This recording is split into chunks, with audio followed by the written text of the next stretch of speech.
கூட்டத்தில் பேசிய நடிகர் சங்கத்தின் பொதுச் செயலாளரான நடிகர் ராதாரவி, நாடக நடிகர்களுக்கு பணம் கொடுக்க முயற்சிப்பதன் மூலம் எதிரணியினர் அவர்களை கொச்சைப்படுத்த முயற்சிப்பதாக குறை கூறினார். என்னன்னா, பணம் கொடுத்து நம்முடைய இனத்துக்கு கெட்ட அவப்பெயர் உண்டாக்க நினைக்கிறார். பணத்தை கொடுத்து ஒரு 500 ரூபாவோ 1000 ரூபாவோ எவனோ ஒருத்தன் கொடுக்குறான். அவன் நடிகை அல்லாதவன்.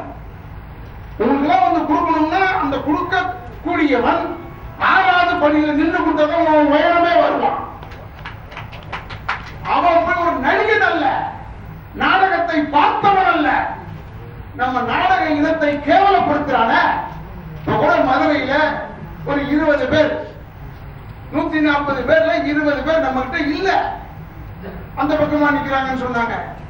நான் என்ன சொல்றேன்னா, நம்முடைய இனத்துக்கு அவப்பெயர் உண்டாக்காதீங்க. இன்று மாலை 5:30 மணிக்கு தந்தி டிவியில் ஒளிபரப்பாகும் சூடுபிடிக்கும் நடிகர் சங்க தேர்தல் நிகழ்ச்சியில் நடிகர்களின் நேர்காணலை முழுமையாக காணலாம்.